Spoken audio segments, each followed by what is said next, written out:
Excellent.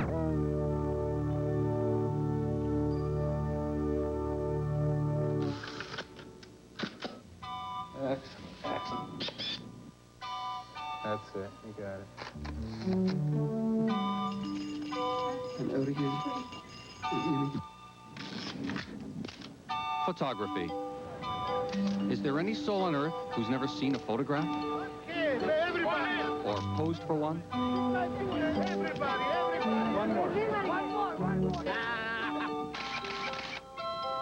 I'm Alan Abel. Tonight, the first of two special programs commemorating the power, the pleasure, one of the fixtures of our lives. No, there. 150 years of photography.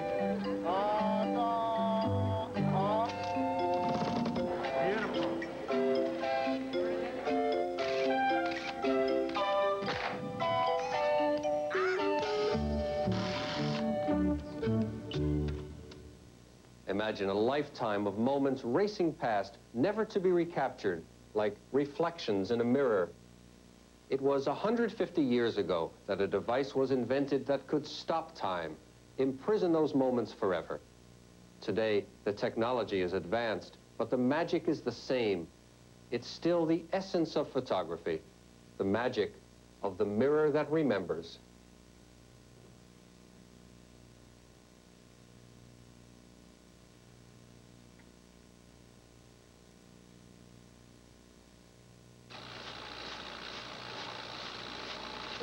In North America, we take 10 billion photographs a year.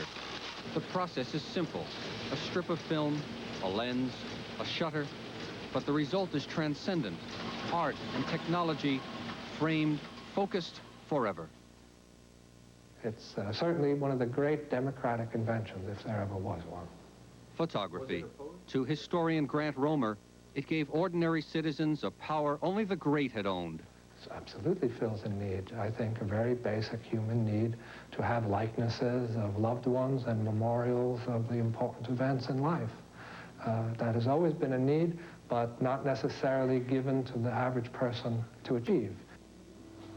Kings, of course, important people of society, always had people, artists, to document those events. But it's the average person in this era, every man having that power. Yeah. Okay, everybody looking this way? Okay, good.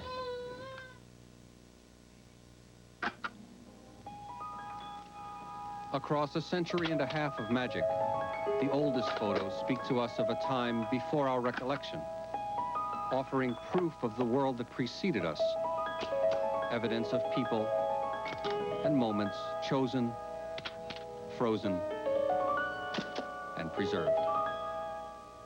It's a footprint of your mind, if you would. It's ways that you have to hold on to what's flowing by in time, in the past, in process, and stopping it and freezing it forever. Photography. To psychologist Judy Weiser, there is deep meaning in the pictures we take. When you look at this very, very narrow piece of paper, and you turn it over, and there's emulsion, the stuff smeared on it in colors that is a photograph. When you look at the image, it becomes, first of all, you see it as if it's real. You see it as if it's now, even if it's from 50 or 60 years ago. It is a slice of time that's frozen forever that somebody decided to keep.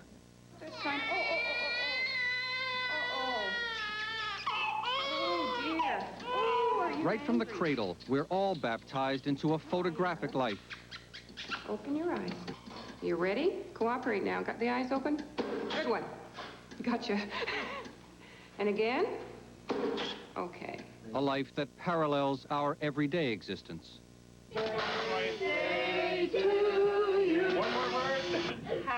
At certain special times, the two streams meet.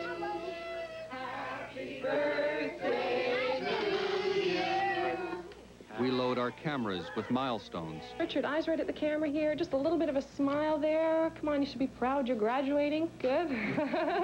And that's it. Turn your head just a wee bit more. Good. Eyes right here. Okay, there we have it. Super. And those smiles one more time. Look at that. Terrific. Good show. Super. We ask the photograph to hold these instants in trust. And the photo obeys. Eyes open. Hold him so we can see his face, hon. And when a new life begins, another page in the album is turned. Everything can now be perused. Everything can now be memorialized. Everything can now be enjoyed a second time. Photography. To writer Michael Lessie, it is a portrait of his father above the desk. Proof of the man's youth. Denial of his age. This man is now 89, maybe 90 years old. He's missing parts of his body. His breath is labored, his heart misses beats, his brain drops out every once in a while. But at a certain point, he was younger than I am now. You know, he was completely there. I put it up there when he was so sick we thought he was going to die any moment, because it is an image which is forever young. How often do you look at it? Every time I walk in the door. You know, it's like saying a blessing over the bread before you sit down. You know, you just sort of formally say thanks. Photography, perhaps the most powerful of all to widow Nettie Katz, for it holds the face of her late husband Siegfried and keeps him with her. But this one is my pain picture. It hurts me when I look at it. I feel, sometimes I even talk to him. I see him, and I still don't believe he's gone because of the pictures. I still don't believe it. I'm sitting here and I feel that he's with me. It's really something. At the very first, photography could not possibly have possessed all the powers we find today. When photography was new, there were no old albums, no poignant glimpses of people long gone.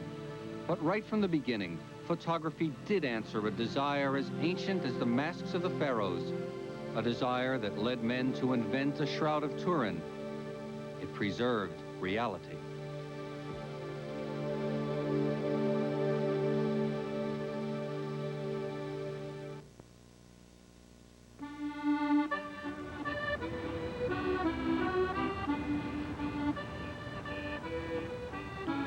Paris in the age of invention, about 1835.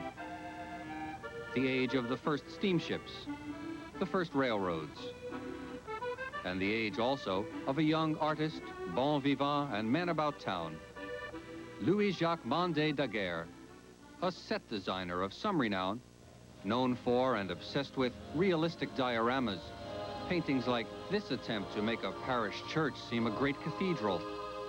But still, it was just painting, and the quest to capture nature went on. The inventor Nicephore Niepce, working here at his home in the south of France, had known for years that a lens could focus an image on the wall of a small, darkened chamber. In 1826, Niepce had achieved the world's first lasting photograph, smudgy but real. All the world can say that Niepce was really the first man who showed reality. The first tape on the moon of photography is Niepce, sure. But artist Patrick Bailly-Metregrand says that Niepce sold his miracle short, and Daguerre jumped in. When Daguerre in France heard about him, he went to see him, and he said, I want to work with you. I want a contract with you. So I will bring my knowledge of the Parisian society, and you will bring me your discovery. But then Niepce died, leaving Daguerre with no training in chemistry to work out the process himself, a process that a few devotees, like Patrick Bailly-Metregrand, still use today. It took Daguerre nearly 10 years, but he did it.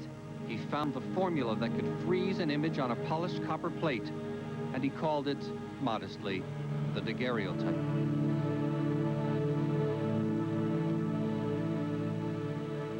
The reaction was immediate, the public astounded. Daguerre had satisfied the ancient yearning, reality perfectly preserved, but how?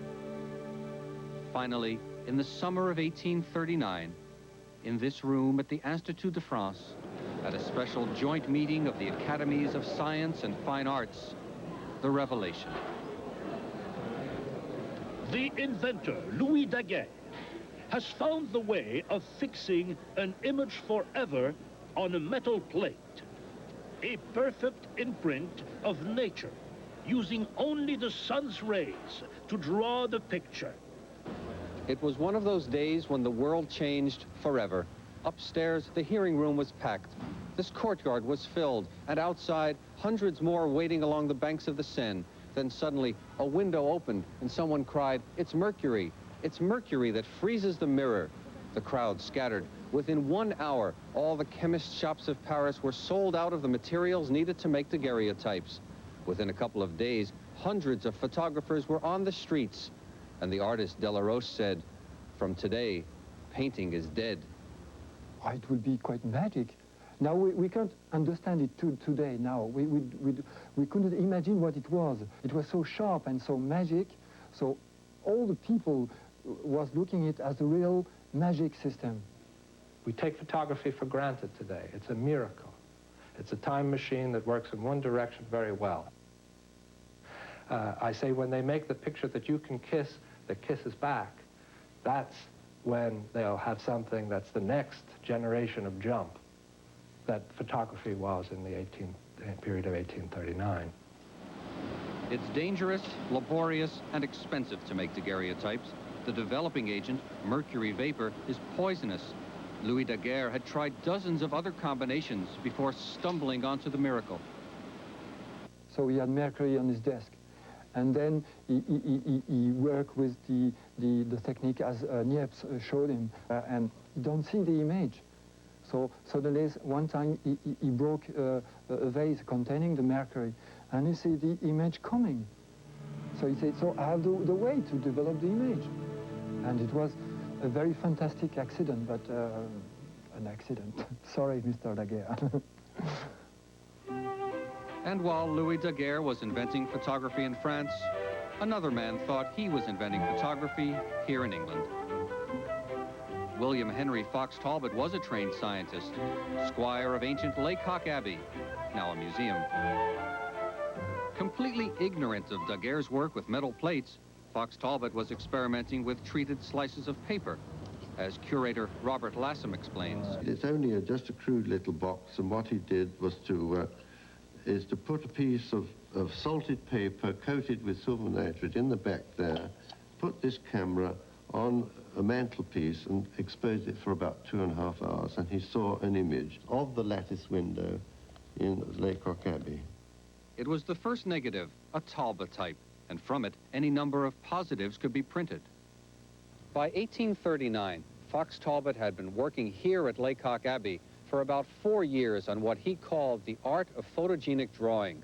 Then suddenly, less than 25 years after the Battle of Waterloo, he learned that not only had a Frenchman invented his own photographic process, not only had this Frenchman patented the process, but this Frenchman, Louis Daguerre, had taken the delicious step of patenting the process only in Britain. That started it, and the battle over whether photography is a British or a French invention has been raging ever since. Why not fly the flag for Fox Talbot? Nobody else is going to do it for us, so we'll do it. Roger Taylor, historian at the British National Museum of Photography. And Talbot is an interesting character because he invented the negative-positive process. And that's the foundation of what we would now understand as contemporary photography. But how does a Frenchman like Louis-Michel Labouche respond? Listen, we don't know him in France. We never heard of him here.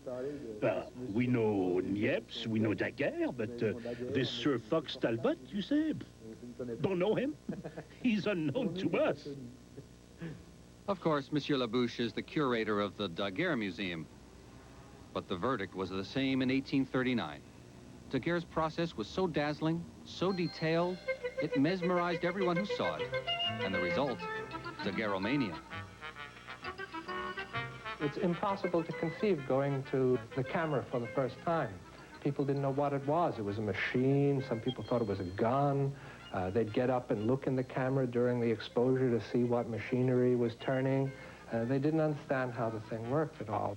When they had to lay down the equivalent of a week's salary for an image, it was with serious intention, not just human curiosity and vanity, but the sense that they were participating in an act of making a document of themselves for history. So it's as if this is their shadow or ghost. As a matter of fact, the ads of the period said, you know, secure the shadow ere the substance fade. But it made the issue that you should fix your shadow, your image, for time.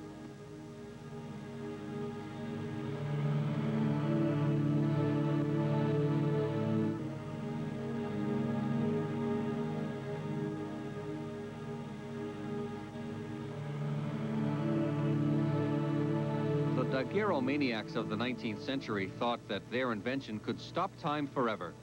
They were wrong. Their emulsions were as fragile as the world they recorded. And at the National Archives in Ottawa, the work of preserving old photographs is a full-time job. It's Canada's Steamer Trunk, a family album of a confederation younger than photography. Archivist Joan Schwartz. Can you understand yourself today, and can you understand yourself tomorrow if you don't know what happened yesterday? And this is the visual yesterday. There are parts of Western Canada where the camera and the white settler arrived at the same instant. And to Joan Schwartz, the photographic results were fundamental statements of national purpose. They show a Canada that was a pioneering Canada. It was a frontier society. It was probably a very crude society in the sense that these people came out in the 1850s and 1860s to make money. And I think that the kinds of photographs that were taken, the people in the photographs who were saying, look at me, I'm cutting down this big tree, or look at me, I'm making a fortune of this gold stream. We think of British Columbia today as magnificent scenery. They went right through the magnificent scenery and they photographed the agency of man. The same kinds of photographs crop up over and over. Man has built a road, man has built a town. You had the wagon road going up to the gold fields. The idea is that man has mastered this incredible, formidable terrain. But at the same time, the same cameras that were recording the construction of a province were also capturing the destruction of a world, the world of the Indian. Today, the houses on the Musqueam Reserve in Vancouver betray little trace of tradition. It's only in the faces of the people and their photographs on display at the community center that speak of the older times. These pictures here, they capture the past that I will never see. Of course, it was the white man who wielded the camera. But to younger Musqueam, like Charlene Grant, the photos are an important link to her Indian heritage. The stories that can be told from these pictures, they mean a lot to me. They tell me that at one time, this place was full of nature, trees, fresh water. Well, this picture here, I look at it as a man who's very dignified standing there and standing up strong. That's as close as I will ever get to him is by looking at this picture. I wish I had the opportunity to meet the man. The whites' photos show the natives docile, civilized, and that still rankles some of the elders here. The white men set up. They wanted the Indian to perform for them. They always sort of suck the Indian in.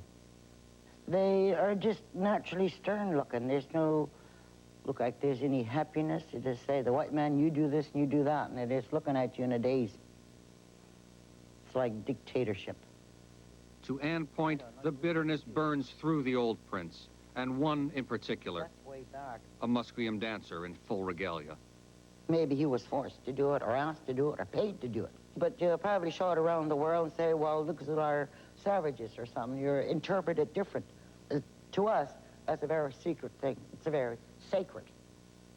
And it's still sacred, so that when this costume is worn today for tribal dances, visitors are admitted, but not cameras. And if you don't listen and you got a camera, they can throw that camera into the fire. And there's no way you can get it back. Because when we said no, and you did that, even how much your cameras cost, thousands. That's nothing to us. You've got no business taking a picture, because we don't want it. It's forbidden.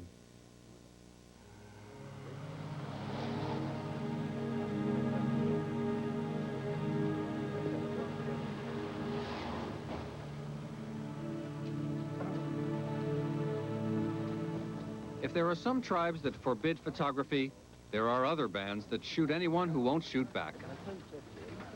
These are the ravenous, roving soul stealers of Fleet Street, London, the paparazzi. You're going to work at 125th or 250th and then push it. Quickly tell you about down here, the light is really down the gurgler. But No, absolutely not. And there is one tribe whose very existence consists of one ceaseless series of photo opportunities. The tribe of Windsor.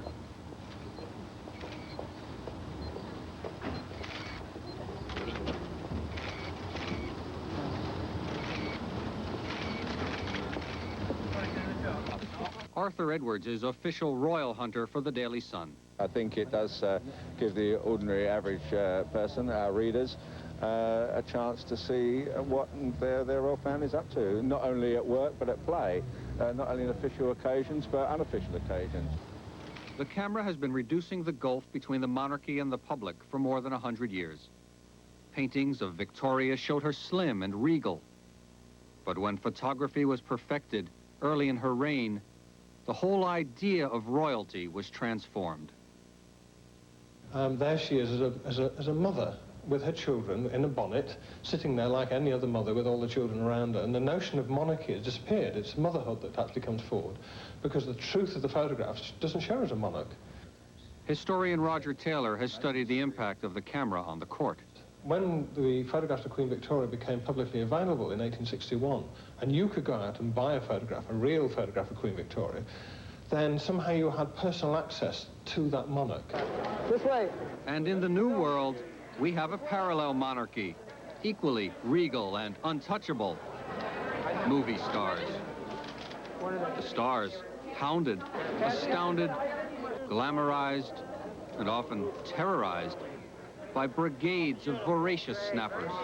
John, this way. The audience in supermarket tabloids and tattletale gossip sheets seems insatiable. The commodity, fame, as perishable as fresh fruit. Beautiful. John Barrett of New York City quit a steady job at a bank to work with one of photography's most pervasive powers. A lot of people get political with me and say, why you bother these people all the time and don't you feel like they have a private life?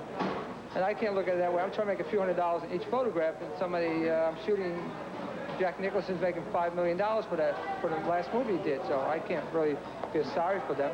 Does the world really need one more photo of Mary Tyler Moore?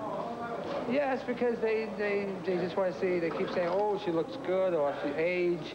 They're so concerned about how people grow older, and oh, she's married to that young man. She's looking older, and she's still married to that young fella. And it seems like as long as America still wants to know who's with whom and what's what, who's hot and who's not, and they want to see what people wear, and they just love to buy all the tabloids every week. I mean, let's face it, the Star and Enquirer sells 5 million copies every week, so people have an appetite for this.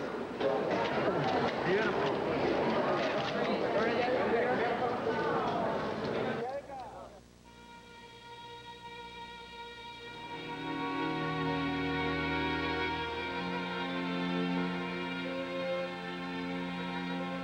Almost as soon as the camera could be made small and stable enough to travel, the camera went to war.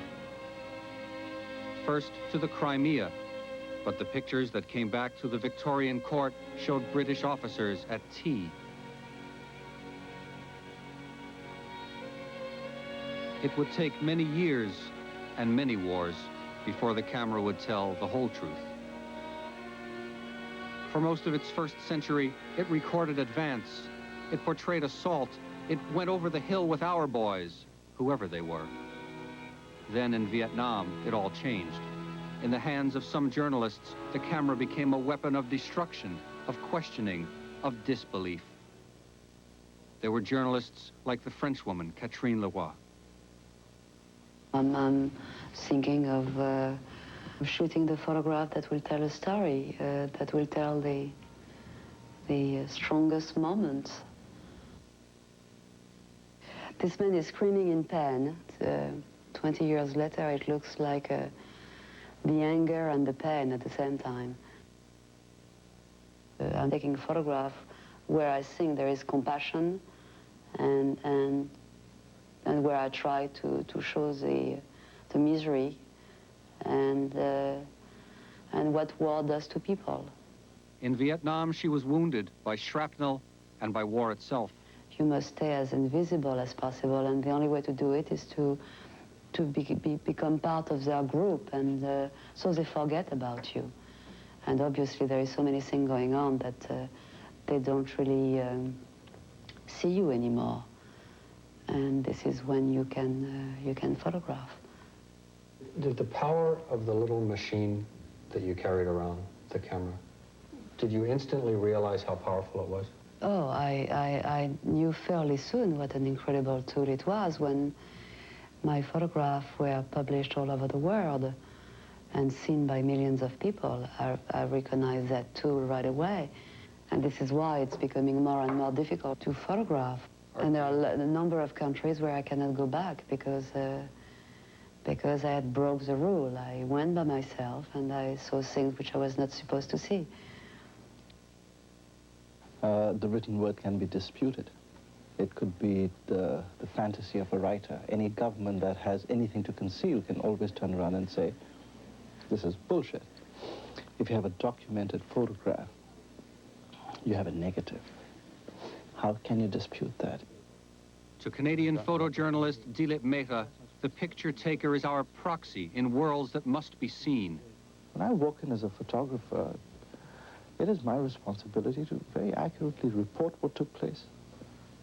So as to let the world at large, if the reach is that extensive, and usually it is, decide for themselves, is this wrong, is this right? Should this be changed? How should one implement a change?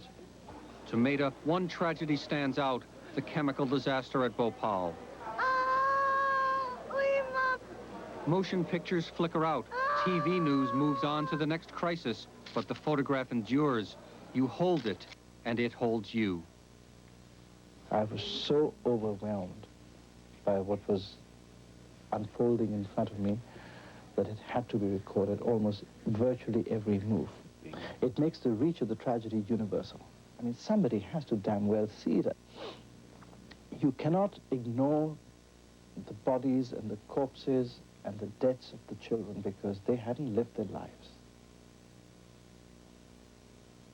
I was photographing a lineup, a huge lineup of people who were being examined by the eye specialists, and people found out that a photographer was there, and this woman actually was a group of women, and she came to me and she said, do something, help me. And she spoke to me in Hindi, and she said, my son, help me. They are not giving attention to us. They are not listening to our despair, our needs. My eyes are gone. And she put her hands to her eyes, and she said, my eyes are gone.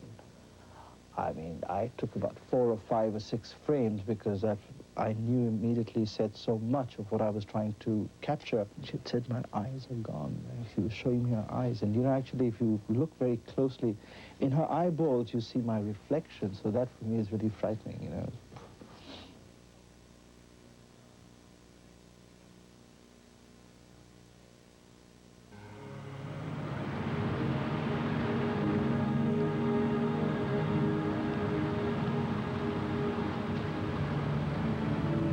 Miami Beach, where the widow, Nettie Katz, sits at poolside on a winter's day, alone with her needlework and her memories. The memory of a Jewish child in Nazi Germany, memories of a family's terror. For most of her life, Nettie Katz has lived with a deep, aching mystery. Why had she escaped the Holocaust? Why had she been spared when so many died? Then, 5 years ago, her cousin Frances Saines came across this book, A Vanished World. Photographs of Jewish life in Central Europe in the last months before the Second World War. Frances' husband was leafing through the book when he spotted photograph 175 and called his wife. He called me, got very excited, and he called me. And he said, come down. I think I found your cousin Nettie. When she called me, I said, what? I said, I don't believe it. Oh, I was shocked. After I hung up from them, I cried. Nettie had never known that any photographs had been taken at the internment camp called Zbanchin, but they had been taken secretly by a man named Roman Vishniak. And among them was an image of a little girl on her bed. All of a sudden, Mr. Vishniak came, which I didn't know who he was, and took my picture, and that's it. And I was shaken up. Yeah, I thought we were going to stay there. That picture is just a foreshadowing of the future, I think. Very dark picture, dark future.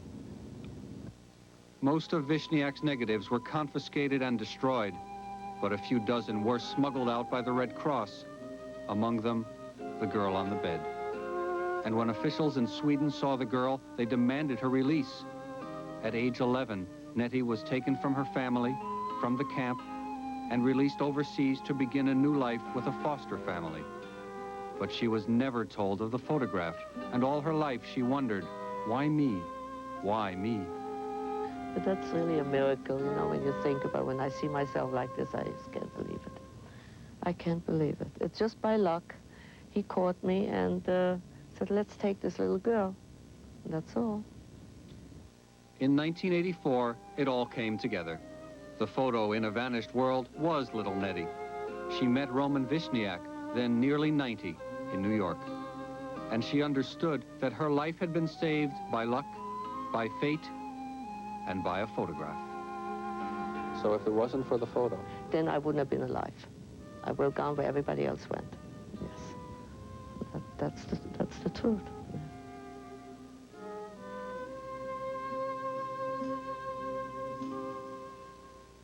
The ability to bring to life a vanished world is just one of photography's great powers. But in its 150th year, photography also bestows a more common gift. Tomorrow night, we'll explore the pictures we take, the pictures we treasure, the secret life of the family album. For the Journal, I'm Alan Abel. Good. Say cheese. Photography. Say whiskey. In its 150th year. Tonight, the photos we take. The photos we treasure. I'm Alan Abel. Tonight, the secret life of the family album.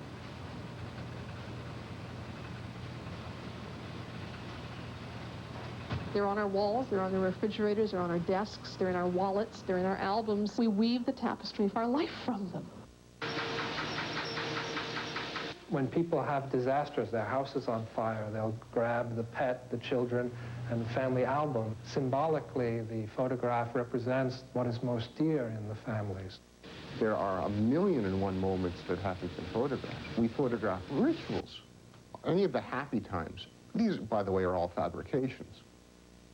There are probably more pictures in the world than there are people. And what are these images? Everybody's smiling.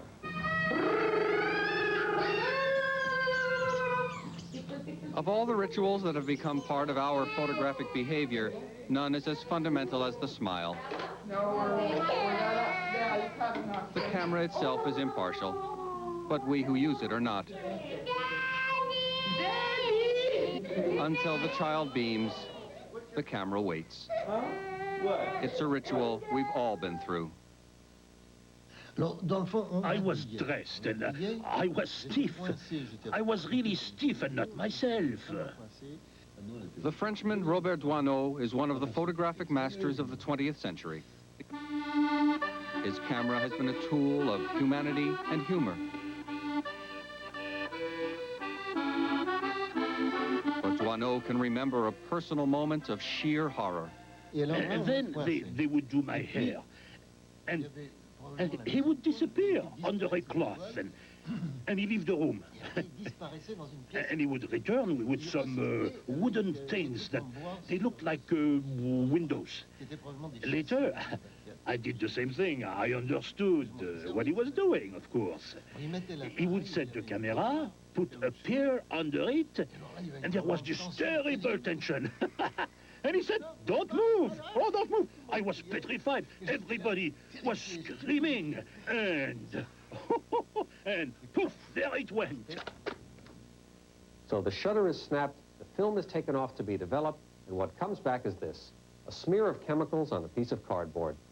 But in its 150th year, photography is much more than chemistry, more than framing and focusing.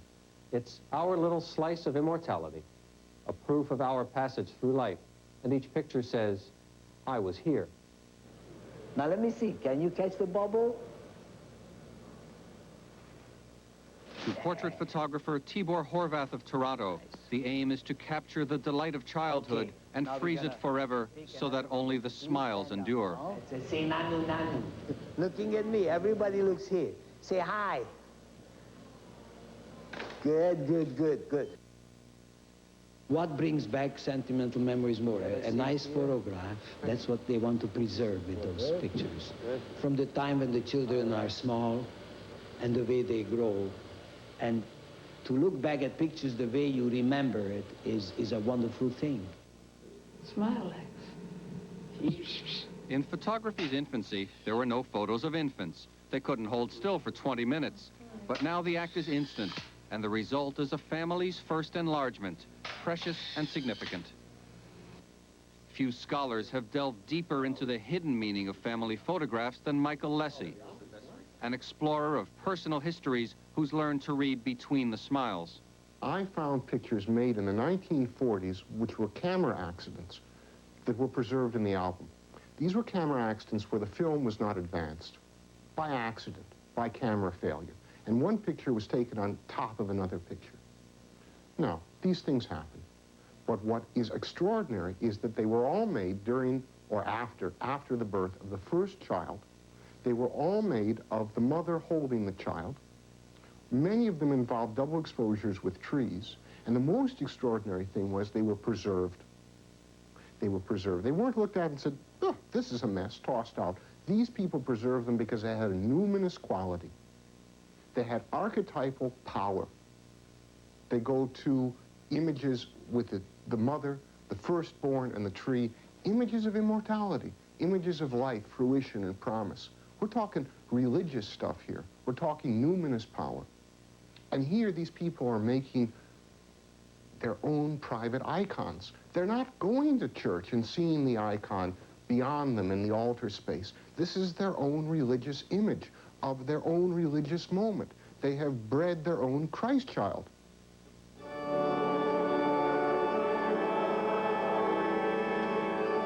This is where the iconography reaches its zenith, the wedding day. Of all days, the most deliberately photographed, moment by ritual moment, by professionals like Don McGregor of Vancouver.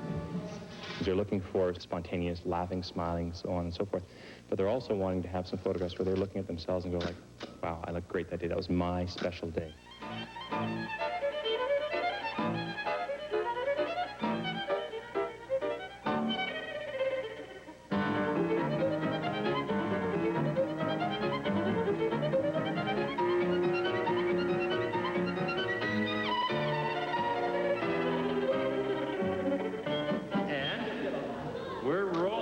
Looking right in towards me, everybody. Say hi. Hey, fantastic. That's good, good. Once more now, looking right over to me. Eyes right here. And look at those smiles again. Excellent photograph. Terrific. That's nice. That's good. And I've had people say, if we've had a spat or whatever, we brought out our wedding photographs and thought back that that was a day we were in love and we still are in love, and it kind of rekindles all that emotion that they have had. The wedding photo cements the instant of union, of paramount bliss, and it too must be perfect. Such is the technology of modern photo finishing, a picture can be retouched to be even more perfect than the event it records. It's all fantasy. And I think, we can't live without fantasy. Commercial photographer Art Kane also succumbs to the romance of wedding photos every time he gets married. I'm one of the worst offenders, too. I've got a wall in my kitchen. I've been married 4 times, and always seeking nirvana, always seeking the great one, and during each of them there are these snapshots, and the laughs, and then when it's over, then the snapshots come down, and you do it again, and then another wall goes up. And yeah, you begin to feel after a while that life is a series of snapshots. Before photography was invented, only a very few lives were recorded or preserved in biographies of the great, genealogies of noble families. But today, our most precious volumes aren't found on library shelves. They're in our own homes. They're the almanac of ordinary lives, the compendium of the best of times, the family album. I was making a book. I was making a book about the lives of the most ordinary common people who I could talk to, who would talk to me. And I would say, look, do you have any pictures of yourselves? Any snapshots, any snapshot albums? Even the most reluctant would eventually get out the albums, and even the shyest people would begin to turn the pages. And as they would turn the pages, even the most tongue-tied, the most reticent, the most suspicious, would suddenly rear back, almost fall backwards from the chair, and then it would all come out. There would be this flow of language. It was like a key. It was like an opening of a great box, a treasure box. They have the power to transmit not just, information that a word does, but all the feelings and the memories and the thoughts and the associations that go on and on and on from there that words just don't have the same power to do. To Vancouver psychologist Judy Weiser, our photos take us to places where words can't go. When people look back at their grandparents, or in some cases their great-grandparents' lives, they begin to have a sense of the history, of the continuity of their family, and implicit in that is its continuity for the future and future generations. They may see family resemblance, they may see patterns that repeat. Do you remember this picture, Mary? This is my dad, my brother, and his wife. It's his funeral here. A farmhouse in southern Ontario. An old woman, her granddaughter, and the family album. Maria Chodenitska is 85. Who is it? She came to Canada more than 60 years ago, and what remains of her life in Poland are a few fading snapshots. This is my brother, who was a soldier. He was 17 years old. They were hiding in a bush, so Russians catch them and chop them, every one of them, head off. So my father, he always cry about him. Maria left her family and her country, married, and moved to a Canadian farm. She and her husband had some horses, a few cows, and a camera.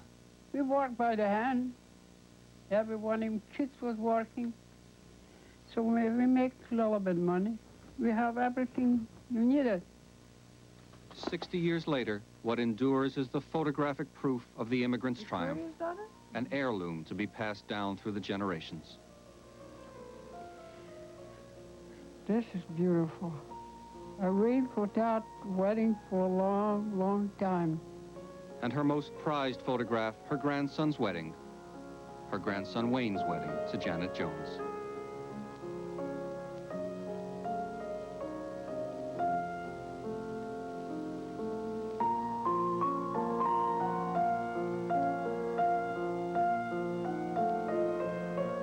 A few days after our visit, Maria passed away.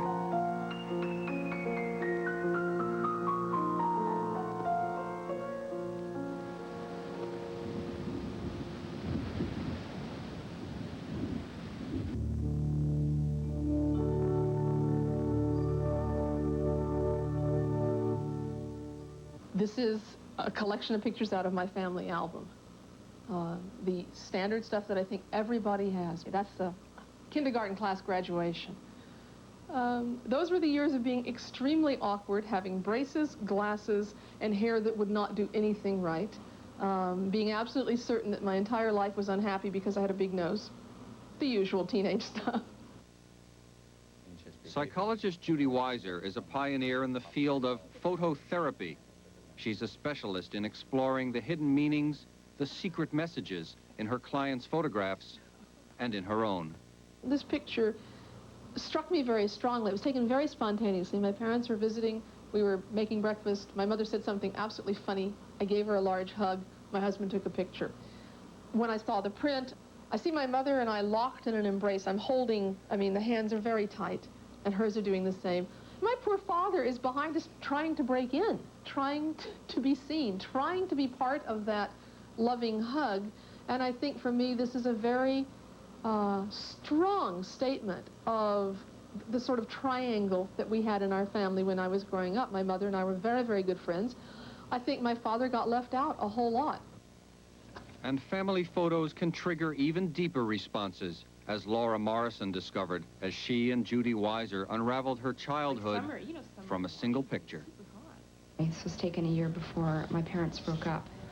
My mother is looking at the photographers, my father, in a certain way that I've never seen before. She's got this affection in her eyes for him, and I'd never really seen that in my mother, so that really struck me. And I'm looking really directly at my father, too, and it's like I had the sense of my mother really being there for us, like it was an outing where she was really there. And then I noticed this newspaper sitting on the rocks. When I saw the newspaper, I thought, she's gonna, you know, start reading. The more I looked at it, the more it really started to bother me, because I started to see it as more of a symbol of that she wasn't really there for us, that she would rather just read.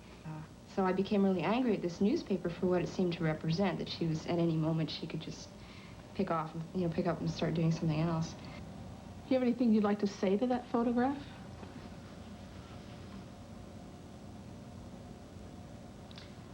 I'm glad you exist as a document, you know, that we, you know, once were a family. Photography in its 150th year. A family on a beach. A boy and his mother, together for an instant, for the camera, in a city park. Okay. On a bridge in Paris, two lovers embrace. The passion does not always last, but the photo does. 40 years ago, Robert Doisneau captured another Parisian couple in love. And then another. But even to a virtuoso of the camera, the most meaningful pictures of all are in the family album. For more than 4 decades, Doisneau has crafted a New Year's greeting card that only his family would see. And now he watches his children grow page by page. Une mélancolie formidable. Oh, it's a terrible melancholy. That is what pictures are for. We don't look at them for pleasure. It is a melancholy feeling for times that never come back. The things you lose. Well, my daughters, for example, they are still my little girls, and they are 40 years old now. They haven't changed much. They are still my little girls. Time passes. Your children desert you. Well, you can't keep them in a jar, thank God. Oh, they go away. Men come into their lives, and they leave no more pictures. Only the empty space, and the loneliness, and the emptiness. Okay, Teddy's, big smile now. Oh, beauty! Today, we take so many photographs, our family albums weigh more than the children whose birthdays and Christmases adorn them. One more. Oh, very good. Oh, that's a dandy. But there was a time, only 2 or 3 generations ago, when most people went to be photographed, preserved for posterity, just once in a lifetime. Photography on inventor Louis Daguerre's metal plates was cumbersome, tiresome, and expensive. The photographer had to be, first of all, a chemist, measuring out a precise formula of silver, iodine, and mercury. He had to be a freight hauler, transporting wagon loads of gear. He had to be a professional. And then, one man put a camera in everyone's hands. George Eastman.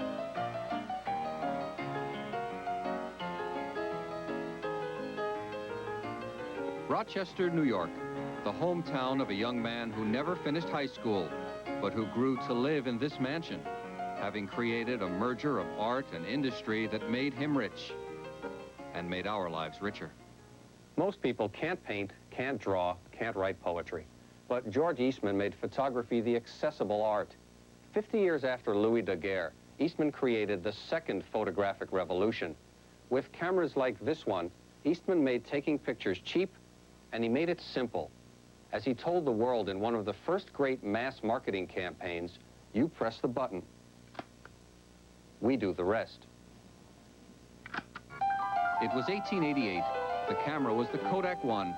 So simple, so portable, Eastman's ads proclaimed, even a lady could use it. The most important factor was that when you finished your 100th exposure, you sent the whole thing back to the factory. There, Kodak processed, or the Eastman Dry Plate Company as it was then, processed the film and sent you back the prints. Historian Roger Taylor of the British National Museum of Photography. People begin to experiment. They carry them in boats, they carry them on bicycles, they photograph them from ground level. They sit with them on their knees, they photograph them, you know, out of windows. Well, you didn't do that prior to the introduction of the Kodak. The idea that you could record important moments and celebrations and events in your life, you could record your relatives or your possessions, you could record your travels, you could keep these things and actually hold them in an album and have them as part of your family history is fundamentally important to the way in which we understand ourselves and each other. Once photography, the great miracle of photography, was put into the hands of the average person, that was a great revolution socially, really. To Grant Romer, conservator at the Eastman House Museum, the great contribution was universality. There's power in that, there's magic in that, and I can't think of anything except maybe the gun, which was the great equalizer, right? Gave the weak man the same power as the strong man, that had that type of leveling of everybody to the same level as the artist. George Eastman didn't invent photography, but he did invent the way we take pictures. His first Brownie cameras sold for just $1. Later, he even gave cameras away to needy children. Children who would, of course, have to buy film. Like his friends Henry Ford and Thomas Edison, Eastman's aim was market saturation, mass production, mass recognition of the name he concocted for his camera and his company. He said that the letter K was his favorite letter, and he had tried a number of different combinations. For instance, there's an apocryphal story that the camera, when you press the shutter, went Kodak. That's the one people like to hear. But it was basically Mr. Eastman's sense of trying to get a name that was striking, that everyone could say, that would make the camera accessible to everybody throughout the world.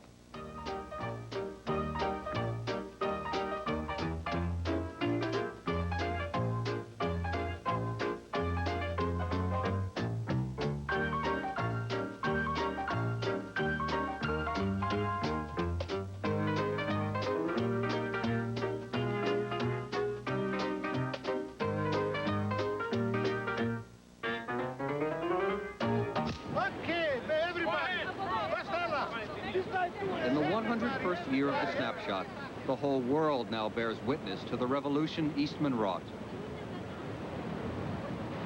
From Niagara Falls to Notre Dame. From Paris to Beijing. At every instant of every day, somebody somewhere is taking a photograph.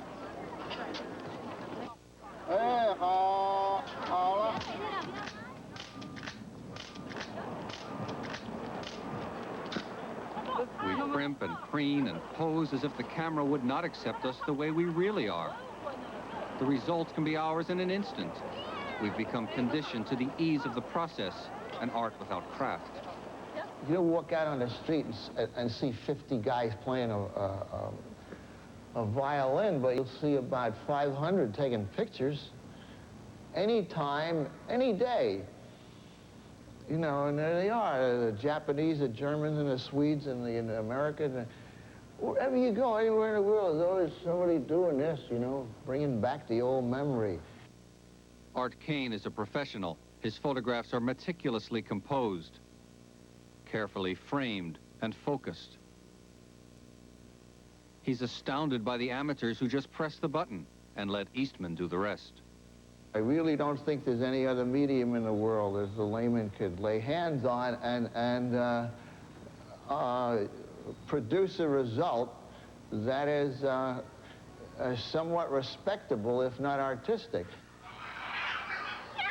Everybody is an artist. I mean, you got to study a certain amount of music before you can even create a bad piece of music. You have to study an instrument a little before you can be even a bad instrumentalist. But this thing, you just pick it up and you go like that. And you've produced an image, just like the pro. And you think it's pretty good. I think people who are happy with their vacation pictures, that is fine. Great, great, great. But just don't ask me to sift through a slideshow. I just hate it. It is always the same. Oh, the pyramids, or the Tyrolean Alps, or the terrifying folk dances in Rio. I do not sleep well since my wife got sick, but I fall asleep within 15 minutes. They have to shake me to wake me up. After 4 boxes of slides have just been shown, and they ask me if I liked it, and I say, oh, of course, of course. I'm not even there. And all of this we owe to George Eastman, who gave us a machine and a mentality. Kodak your children, Eastman told us. Kodak your vacation. Kodak wherever you go. In 1932, old and ill, Eastman took his own life. He left a note, "My work is done. Why wait?" But his work is far from done.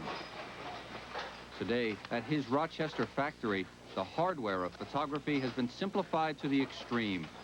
Disposable plastic cameras to be used once and thrown away, because it's not the machine that's important, it's the memory. And in Toronto, as a new advertising campaign has begun, Kodak marketing executives still labor to sell Eastman's subliminal software, the idea that a moment not photographed is a moment forgotten.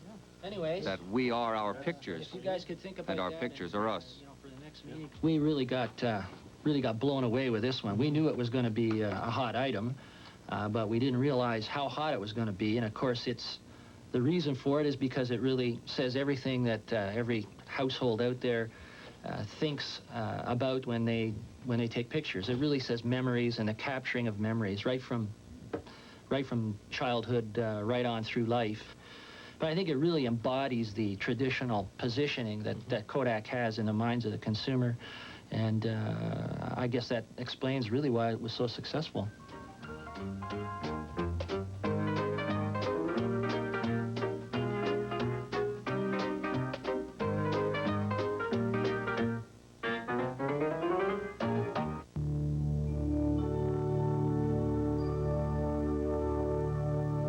When only an artist had the power to recreate the human face, this is what you got.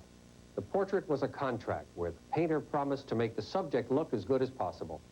Photography was supposed to change all that, to record nature faithfully and objectively.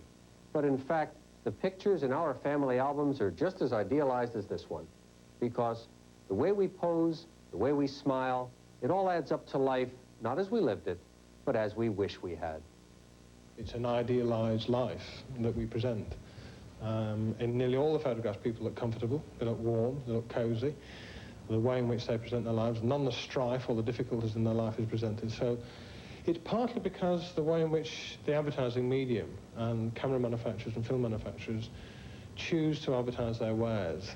They choose to tell you to take the photographs which are of all those kind of golden moments, capture the happy memories, and it's built in right the way from the word go, from Kodak, from Eastman, right the way through. You know, do you ever see a snapshot of somebody who looked miserable or somebody hitting somebody else in the face? I think the pictures have what they've done, they help make us all become fun-loving, joy-seeking animals. Yes, it is a lie. The photography, it is not objective. It has a point of view. It is the work of a partisan. The illusion of being happy all the time, it's a lie. It's like putting on makeup, like a woman putting on some color, or false eyelashes, or pushing up her bosom. What you don't want is to show all the kind of warts and all. I mean, you don't want that side of it to be shown, and therefore you ignore it. And very often it's interesting seeing what people have left out of putting in their family albums, the things that they discard, the mistakes, the problems, because they just don't somehow fit to this kind of nice, neat ethic that they're trying to kind of promote.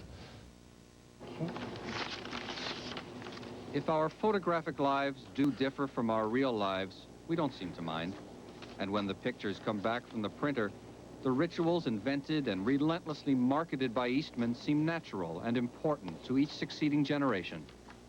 High school student Adrienne Montgomery. They're all spontaneous, but there are people that mean a lot to me. This one is my father, who I hardly ever see. He lives in Kingston, so it was fun seeing him. This is me and my little brother and my stepmother. And that's why they mean a lot to me, too. These are all family. Of course, this one is taken to school. It's my friends. People that you turn to when you have a problem, people that help you with your homework, give you a bus ticket when you need it. I chose these because of their people, their friends, and their memories.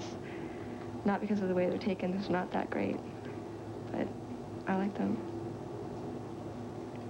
Do you keep a picture of your father? You say you don't see him much. He's in Kingston. Do you keep a picture of him around? I think I'd probably keep it in my wallet. I'm very proud of him. It's kind of like having a little bit of a person. Their smile can tell you what they're thinking, and it's almost as if they're looking at you and sharing a secret. And I don't know, it just makes you feel good. In our family albums, we never see misery. We see smiles, we see happiness, we see the brightest moments of our lives. Is it wrong for us to look at our family histories only as a collection of smiles and happiness? Oh, no, it is normal. It is only normal. Happiness is so rare that you must nail it to the wall.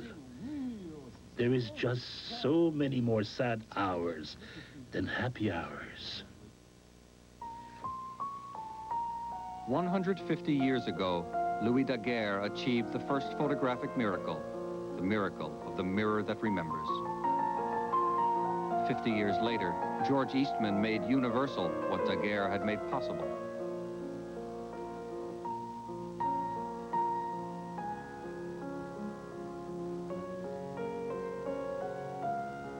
Today, we are the heirs to these marvelous gifts, and yet we're still among the first generations with the power to stop time, to travel through our lives in our photographs.